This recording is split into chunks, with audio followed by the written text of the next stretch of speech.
Don't judge me. Don't judge me. This finger's off. This finger's off. Don't judge me. Your girl is going through a rough time. No judgment here. We've all gone through this. Just ignore it. Let's go on to the video. Alright. In the vast world of internet personalities, there are stories that are tragic, stories that are baffling, and stories that are so bizarre they feel like they can't possibly be real. Venus Palermo, known to millions as Venus Angelic, falls squarely into that final category.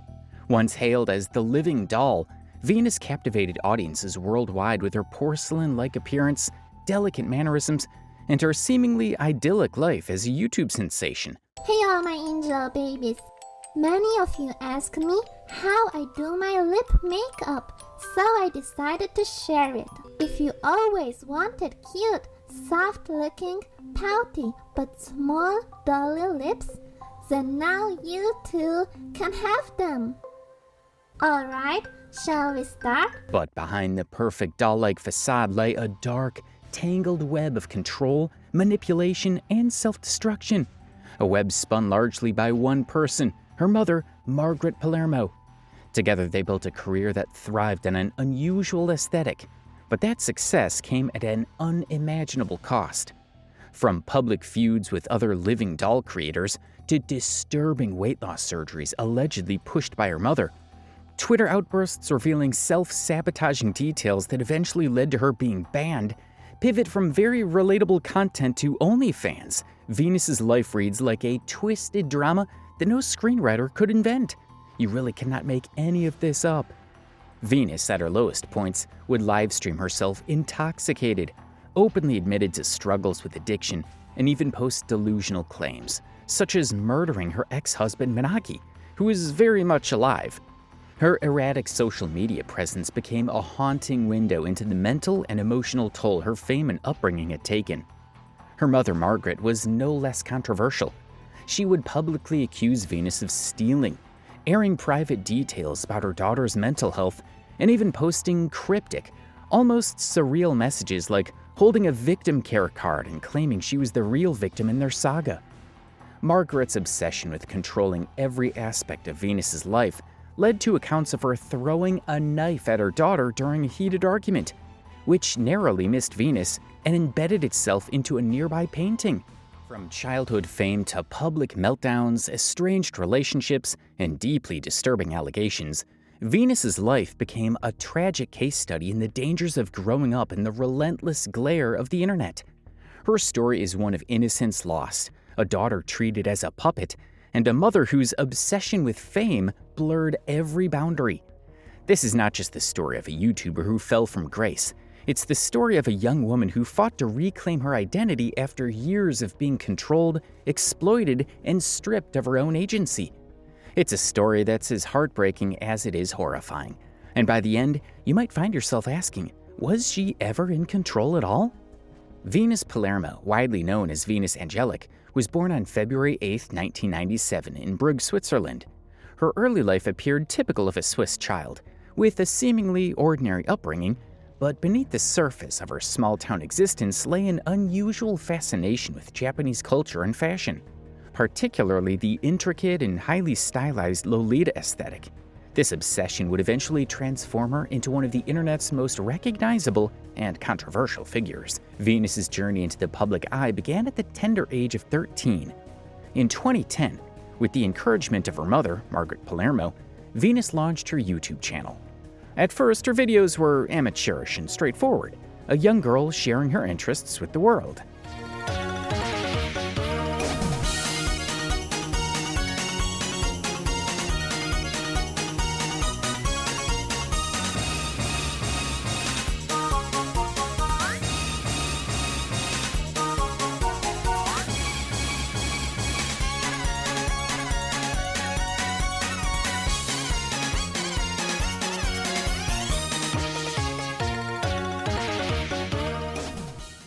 But it wasn't long before her channel began to stand out, driven by her unique focus on doll-like makeup and fashion inspired by Japanese Lolita culture.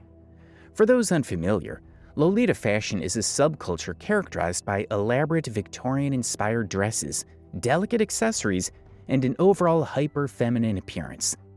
While this aesthetic had a significant following in Japan, it was virtually unknown in the English-speaking world at the time. Venus's channel became a bridge between cultures, offering English-speaking audiences a glimpse into this fascinating niche.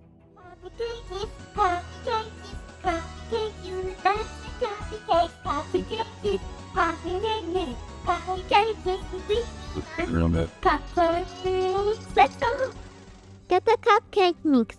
Get a bowl and open the cupcake mix with your hands if you can. Or with scissors, or with a knife, like me. Yay, the bag is open! Woohoo! Now, pour the cupcake mix in the bowl. When the bag is empty, then throw it in the bin. Alright? Woofum, woofum, woofum, woofum, yes sir! Then egg and crack open it. Bam! Then be super careful and don't touch the transparent slimy thing called egg white. Ew, I touched it, oh my god, I need to wash my hands. The turning point in Venus's early career came in 2012 when she uploaded a video titled, "How to Look Like a Doll." In the video, Venus demonstrated step-by-step how to achieve a living doll appearance through makeup and styling. Her soft-spoken demeanor, combined with her carefully crafted look, complete with large doll-like eyes, flawless porcelain skin, and an innocent smile, captivated viewers. Hello all of you! This makeup tutorial explains you how to imitate the look of a BJD, short for ball-jointed doll, Dolphy doll, or Asian doll, as they are sometimes called. An inspiration to create this makeup was a doll itself that some nice people at Hyper Japan 2012 gave me to pose for a photo.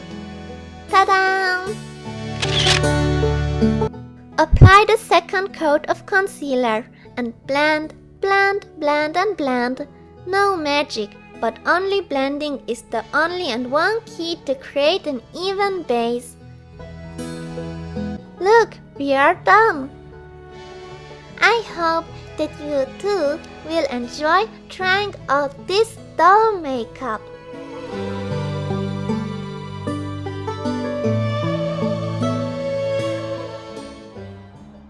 Video resonated deeply, amassing over 16 million views and catapulting Venus into internet stardom. For many, it was their first exposure to the concept of a living doll, and Venus became its de facto ambassador. And my homemade mask. Many of you want to know what my daily skincare routine is like. I have a happy message for you all. I do have a daily skincare routine. I have one, and in this video I'm gonna show you my... The appeal of Venus Angelic lay not just in her mastery of the doll-like aesthetic, but in the novelty of her presence. She was one of the few creators presenting Lolita fashion and culture in English, making her content accessible to a global audience. In a time of YouTube dominated by DIY tutorials and beauty influencers, Venus's niche focus stood out as both unique and aspirational.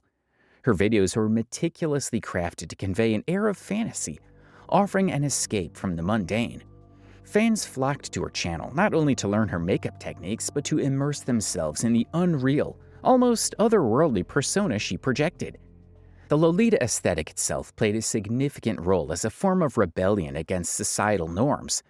For its adherents, Lolita fashion is about embracing femininity, innocence, and individuality.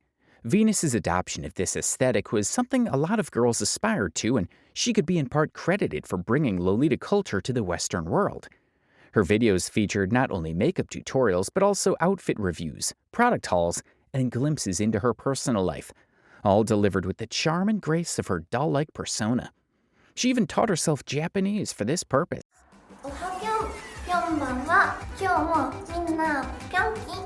2年前くらい日本語の勉強を始めた。そして今までずっと独学。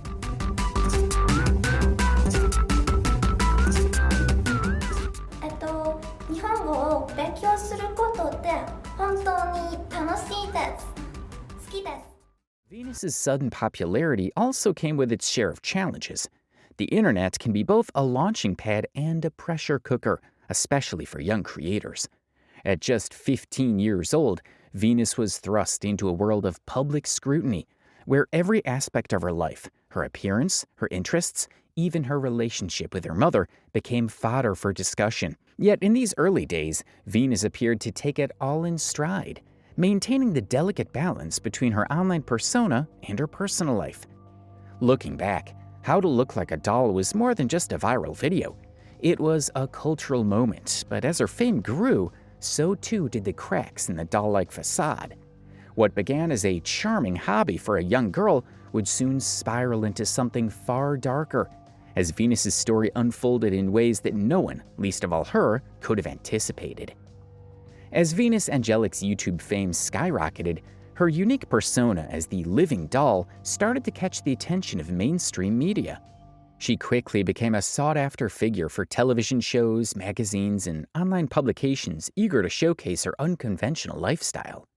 From makeup tutorials to interviews delving into her Lolita-inspired world, Venus became a media darling, but not without controversy. Her most notable media appearance came on a reality series, My Strange Addiction, focused on unconventional habits and lifestyles, framed Venus as someone obsessed with transforming herself into a doll. While the segment attracted viewers intrigued by her dedication to the aesthetic, it also invited ridicule. The portrayal of her life bordered on sensationalism, emphasizing the strangeness of her lifestyle rather than going into its artistic or cultural roots. Somebody in the comments would also point this out. It's like the show is basically saying Venus have a problem because they like to dress cute. It's not an addiction, it's just what they like and what makes them comfortable. This sensationalism set the tone for much of Venus's public reception.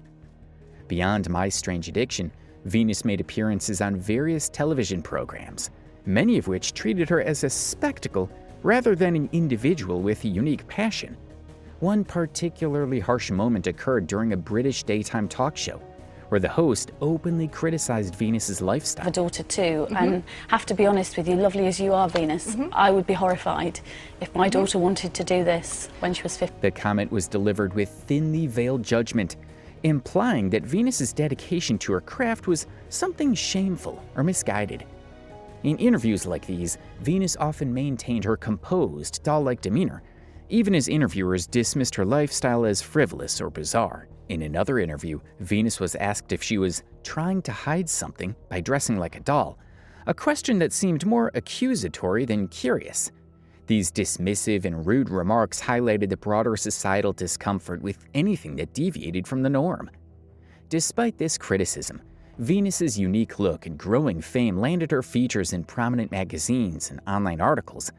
Publications often labeled her as a real-life anime character or a living porcelain doll, capitalizing on her distinctive appearance to draw clicks and sell stories. While the coverage expanded her audience, it also perpetuated a sense of voyeurism. Readers were encouraged to marvel at her as if she were a curiosity rather than an artist and creator.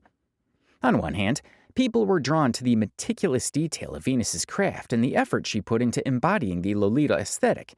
On the other hand, many dismissed her as a symbol of superficiality or a victim of her own eccentricity. In time, these appearances became as much a source of strain as they were of success. The scrutiny she faces in interviews and the relentless coverage from media outlets began to chip away at the carefully constructed facade of the living doll. What had once been a celebration of individuality was increasingly portrayed as something peculiar and problematic, laying the groundwork for the controversies and challenges that would come to define Venus's later years. Public reactions to Venus's media appearances mirrored this divide. Fans praised her dedication to her aesthetic and saw her as an icon of self-expression.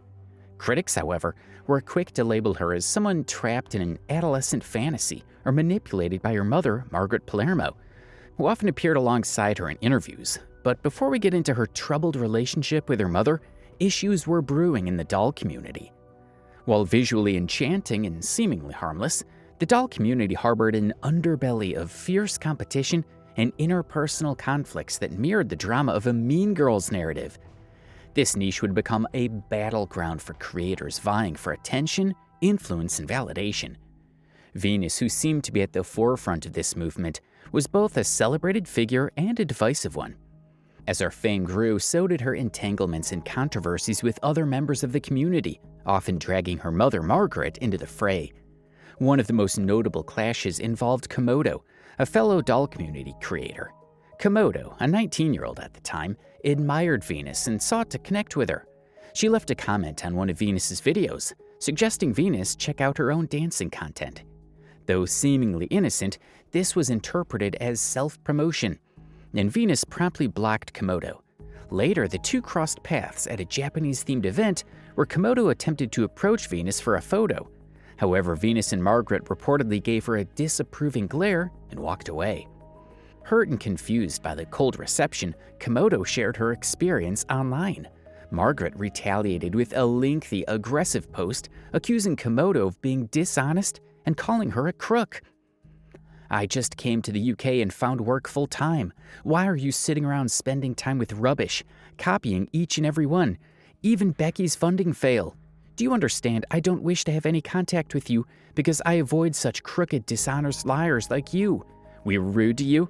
Okay, now I am because you don't stop. Leave. Don't contact me. You were rude from the beginning, then lied around about some non-existing drama, and you still contact me. Oh yes, make snapshots of this like your plan was. I don't really care, because you just put our names in your blog on every page to be found. Go find a job first. Even people without legs work. You just miss one eye, you'll find a job if you want.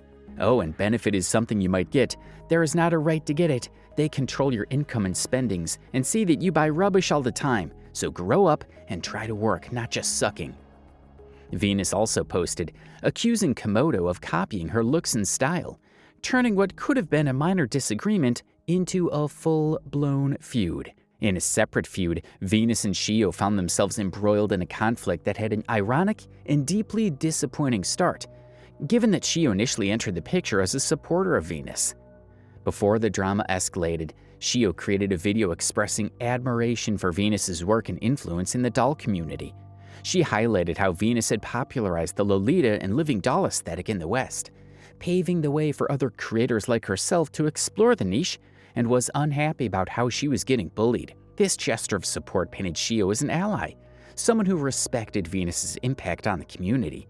Shio's video was well received by Venus, who thanked her, and for a time it seemed like Venus and Shio might even be able to collaborate or mutually uplift one another in the shared space.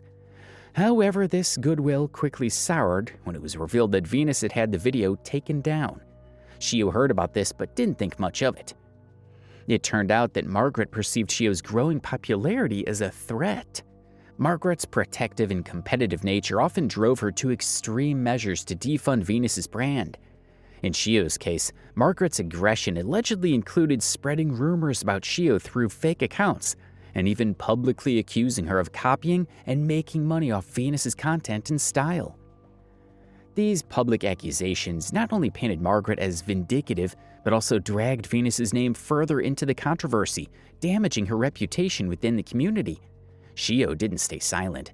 She addressed the harassment in a video, detailing the bullying and lengths to which Venus and Margaret allegedly went to sabotage her career. Shio accused Margaret of leveraging Venus's platform to manipulate fans into turning against her, fostering a hostile environment within the community. Another conflict unfolded with another creator, Anastasia, who experienced similar treatment. Initially appearing in Venus's videos as a friend, Anastasia was later accused of copying Venus and labeled as a bully. Margaret and Venus's pattern of alienating peers who were perceived as competitors became a recurring theme, painting them as the aggressors rather than the victims. One of the most bizarre moments in these conflicts came when Margaret posted a photo of herself holding a victim care card issued by local authorities, claiming she was being targeted by a hate group. She insisted that the police were investigating the alleged harassment against her and Venus, even as evidence pointed to them being the instigators.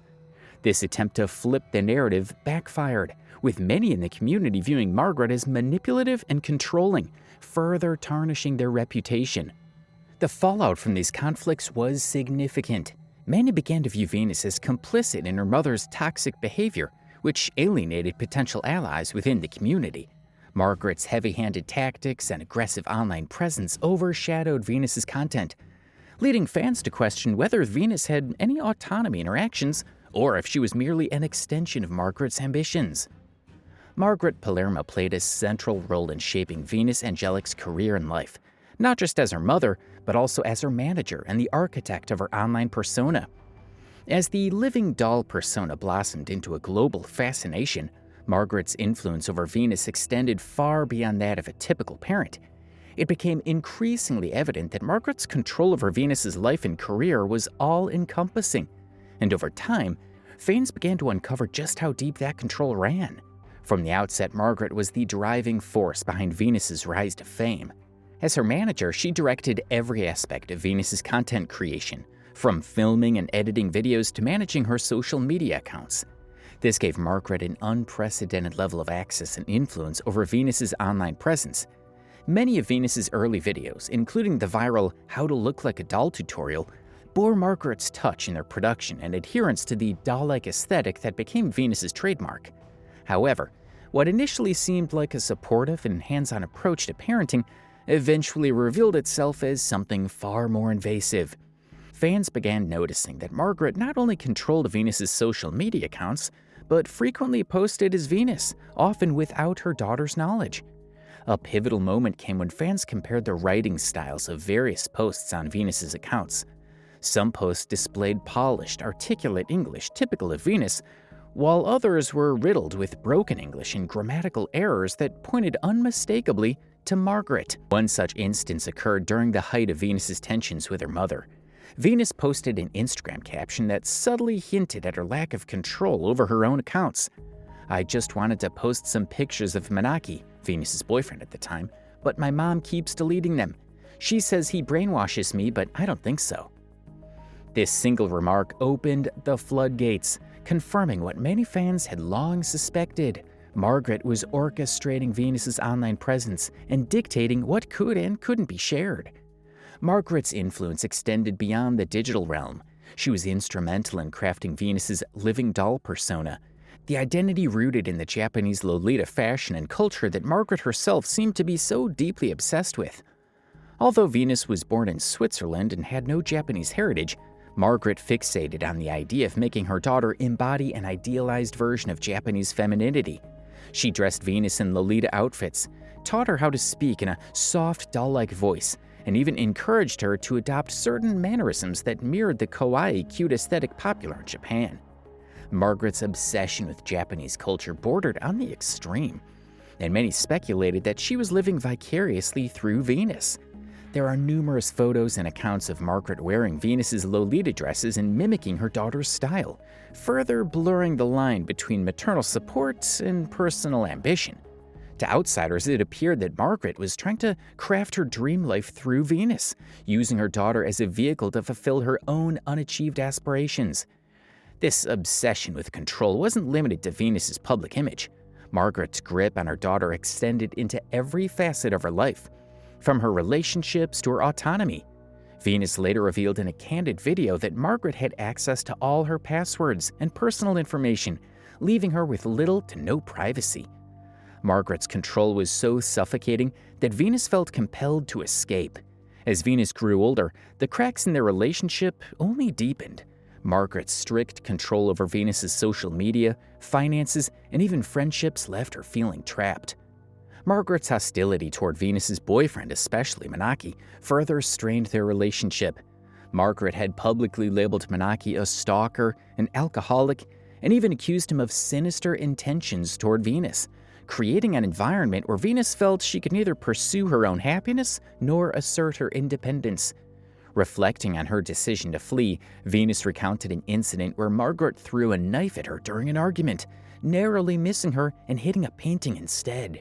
Seemed like Margaret and Venus were trying to destroy their competition. Anyone that was doing the same type of thing as Venus was seen as a copycat, and Venus and her mom would either ignore or block or ghost them. This chilling account showed the toxic and volatile environment Venus endured under her mother's roof. Margaret's behavior often raised red flags among fans and observers. Her fixation on controlling Venus's life and her extreme methods of maintaining that control painted a troubling picture.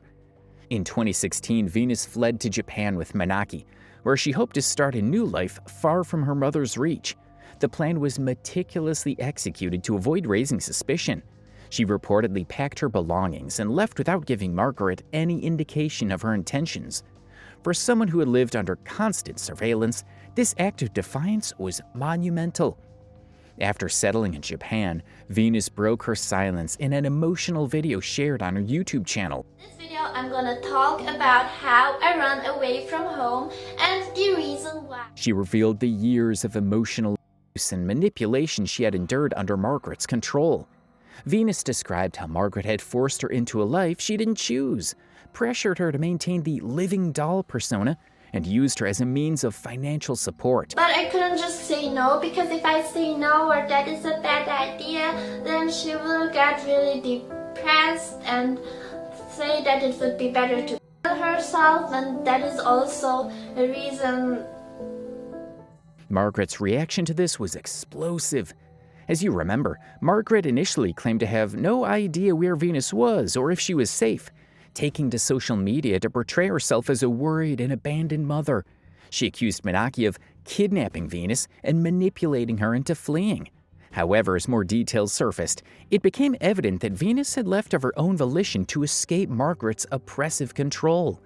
She posted long-winded messages online, accusing Venus of betrayal and reiterating her claims that Manaki had coerced Venus into leaving. Margaret's narrative painted Venus as ungrateful and misguided, refusing to acknowledge her own role in the breakdown of their relationship. After a week of being abused by them in such ways, I was exhausted and in a desperate situation. My only way was Instagram, trying to contact her and to tell her about her wrongdoings, selfishness, unthankfulness. At one point, Margaret even threatened legal action against Manaki, though these threats never materialized. It was also revealed that Venus and Manaki reportedly met online when Venus was 16 years old and Manaki was 23 years old. He was a fan, and their relationship initially developed through their shared interest in Japanese culture, and they maintained a long-distance connection before eventually meeting in person, and apparently her mother was aware of this and even encouraged it. Margaret's online outbursts only served to validate Venus's claims of her controlling and abusive nature. Observers noted that Margaret seemed more concerned about her image and the financial implications of Venus's departure than about her daughter's well-being. When the tables started turning, Margaret launched a public smear campaign against her daughter, accusing her of being brainwashed and manipulated. Margaret also aired Venus's private struggles, including eating disorders and self-harm, in an apparent attempt to discredit her. She would say the most disgusting things about her daughter. In response to a comment on Instagram, Margaret made a series of shocking and inflammatory claims about Venus. She alleged that Venus once defecated in front of a man she was seeing intentionally to frighten and isolate her. Margaret also claimed that Venus was the reason she never had more children, suggesting that Venus didn't want siblings and even wished them dead. Furthermore, Margaret accused Venus of physically assaulting her. She also insinuated that Venus manipulated other young women into engaging in harmful behavior, though she provided no specific details to substantiate these accusations. Ultimately, Margaret's control over Venus revealed a darker side to their mother-daughter relationship. This toxic dynamic not only fractured their relationship, but also left lasting scars on Venus, who spent years trying to reclaim her identity from the persona her mother had created, one that still haunts her till today. On the other hand, even though she had eloped with Manaki, Venus's love life eventually became one of the most pivotal chapters in her story, because pulling back the curtain on the toxic dynamic between Venus and her mother Margaret, the heart of this drama was her relationship with Manaki, who became something like both a partner and a savior in Venus's escape from her mother's suffocating control. As highlighted earlier, Manaki was a fan of Venus's online persona and reached out to her. Then the two struck up a friendship that soon blossomed into romance. His presence on Venus's YouTube channel seemed to mark a new chapter in her life, one where she could step out of her doll-like persona and embrace some semblance of normalcy. However, Margaret viewed their relationship with intense disdain. To her, Manaki was not just a romantic partner, but a threat. Margaret's tightly held control over Venus was jeopardized by Manaki's influence, as his affection for Venus clashed with Margaret's authoritarian grip on her daughter's life. Margaret's smear campaign against Menaki, portraying him as an unsuitable partner in every way possible, was a highlight. But in one particularly troubling and unsettling accusation, Margaret claimed that Menaki was obsessed with Venus's physical appearance, going so far as to say he stared at her round butt all the time. This accusation blurred the line between concern and projection, raising questions about Margaret's motives. Despite Margaret's attempts to sabotage their relationship, Venus and Menaki remained committed to each other. Their love culminated in a secret marriage, conducted through Japanese mail-in procedures, as they sought to solidify their bond away from Margaret's prying eyes. However, the marriage itself became another point of contention. When Margaret discovered it, she publicly ridiculed Venus and Menaki, declaring the marriage invalid due to an alleged mistake in the paperwork and accusing Venus of being too immature to marry. However, life in Japan was far from the fantasy Venus's fans may have envisioned. The couple's relationship was tested almost immediately. Venus underwent a controversial gastric bypass surgery in South Korea just a few months after her relocation, a procedure that led to severe health complications and public backlash. While Menaki stood by her side during this ordeal, cracks in their relationship began to show. Reports suggested that cultural differences, Venus's struggles with mental health, and the pressures of public life strained their bond. Venus also expressed her growing resentment toward Menaki for his lack of responsibility and contributions to their household. In one particular rant, she lamented his failure to maintain their shared living space. My husband doesn't take out the trash. He doesn't take care of anything while I was away and living outside of the environment because of work, and he just let everything rot. I came home and everything was just filled in garbage. It's a disaster. The frustrations extended beyond household neglect. Venus painted a picture of a stagnant and unmotivated partner, stating that Menaki refused to find work, despite their financial difficulties. She described an incident where she called his parents to inform them of his unemployment. Oh yeah, that's a funny story. I called his parents on New Year's Day. Mike was like, "Hey mom, happy New Year's Day." I was like, took his phone out of his hand, like, "Hey mom, did you know your son is still not since like last year spring?" I was like, "Oh well, I knew that." And I'm like, "Did you know I had to lend him money and he's still not working?" And well, we had a 1 hour long conversation. His mom just broke down crying, saying, "I didn't know I had such a terrible son." This interaction showed not only Venus's desperation, but also the extent to which the couple's issues affected those around them. Her decision to involve Menaki's family reflected her growing sense of isolation and inability to resolve these problems on her own.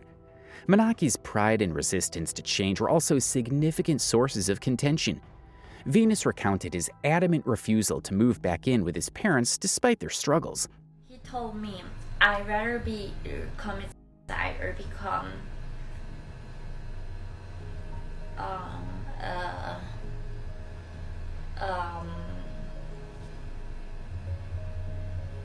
delinquent.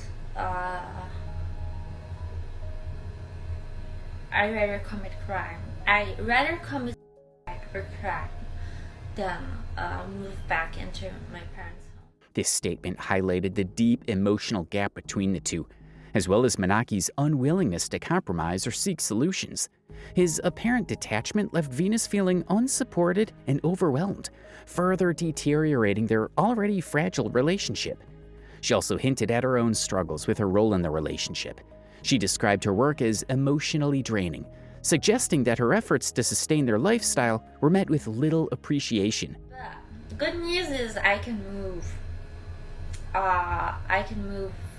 During the divorce process, so I'm looking for a new apartment right The now. accumulation of these grievances led to Venus's decision to leave Menaki.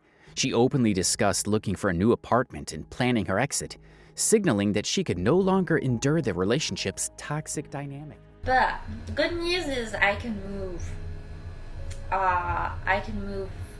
During the divorce process, so I'm looking for a new apartment. By 2020, after nearly 5 years together, Venus and Manaki announced their separation.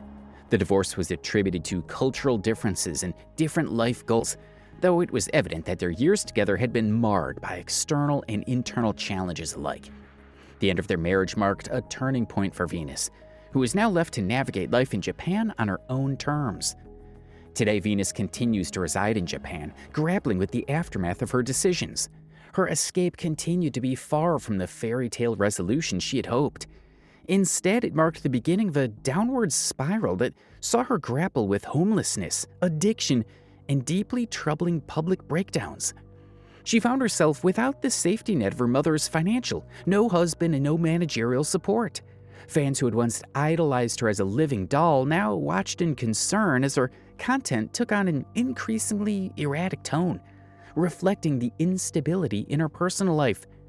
One of the most alarming aspects of Venus's post-escape life was her apparent battle with addiction.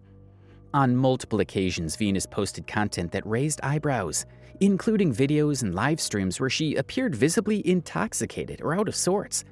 Amid her struggles, she made a controversial career shift by joining OnlyFans in April 2020, a platform known for its adult content. The announcement came via a YouTube video and Instagram posts, where Venus revealed she would be sharing the kind of suggestive content typically associated with the platform. Hi everyone, I did this. No one forced me to do this, although it would make for such a great hentai. As some of you know, I started an OnlyFans account, but I wasn't really happy with the things I was posting. So I posted a nude, well, maybe it's an almost nude because it's topless. For one, I always wanted to do something like this. However, my family was very into shaming, and I didn't really have any friends, and also lose my until I was 18. No, 19. So I just spent an immense amount of time. Almost immediately, her decision drew a sharp divide. Longtime fans, accustomed to her innocent aesthetic, accused her of betraying the identity that made her famous. Comments flooded her posts, with some declaring, "I can't believe you're doing this," and others saying, "You're demeaning yourself." Others said they were sad for her. Venus, however, stood firm, responding to critics by asserting that she was happy and finally in control of her life. The backlash reached new heights when Venus shared a photo alongside adult actress June Lovejoy, hinting at an upcoming collaboration. The mere suggestion of Venus participating in adult content sparked outrage, with many fans announcing they could no longer support her. Yet amid the chaos, there were those who rallied behind her, arguing that Venus, now 23 years old, had the right to make her own decisions. In response to concerns about underage audiences seeing her content, Venus age-restricted her Instagram account, ensuring only those over 18 could view her posts. Still, the criticisms persisted. Many pointed to the disconnect between her previous image and her current choices, unable to reconcile the two. Venus, however, remained unapologetic, repeatedly stating that she was fulfilled and enjoying her new direction. Venus continued her downward spiral, and in a shocking and deeply unsettling revelation in August 2022, she made a statement during a live stream that caused widespread uproar online. While addressing her viewers, she claimed to have killed her ex-husband Manaki, a declaration that left audiences stunned about her intentions. The immediate reaction to her claim was nothing short of chaotic. The statement quickly went viral. Some, taking her words literally, speculated about what might have happened to Manaki, calling for investigations to ensure his safety. In the days that followed, Venus sought to clarify her statement. She explained that her words were not meant to be taken literally and that she had no intention of misleading her audience. According to Venus, her dynamic phrasing was an emotional expression tied to the breakdown of her relationship with Manaki, which had been public. Despite her clarification, the damage was already done. Manaki, who had remained largely silent about Venus and their troubled relationship since her departure, chose not to engage publicly with her claim. However, sources close to him indicated that he was deeply hurt and embarrassed by her actions.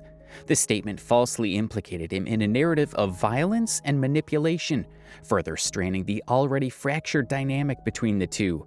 Her once meticulously crafted online persona gave way to outbursts and concerning admissions. Social media became a window into her unraveling mental health, as she would go on to share deeply personal and at times alarming posts. In another particularly worrisome incident, she uploaded a video where she tearfully confessed to feeling lost and unable to cope, prompting an outpouring of concern from her remaining fan base.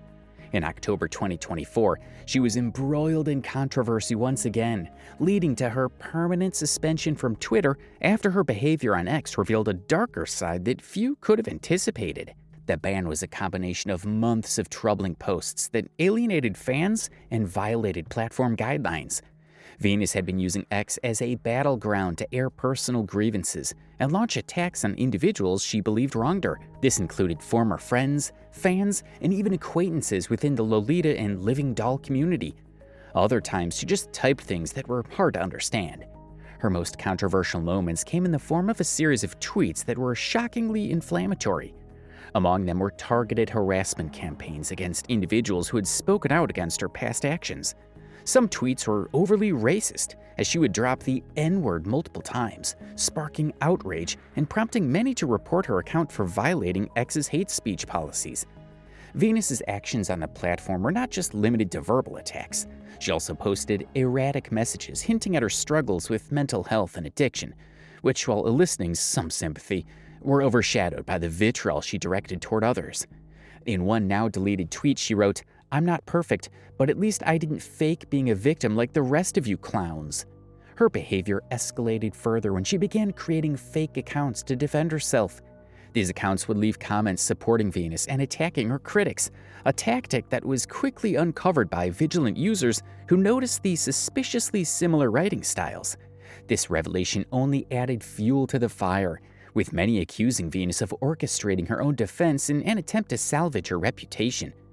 Her account was suspended, with a notice citing violations of the platform's terms of service, including harassment and hate speech.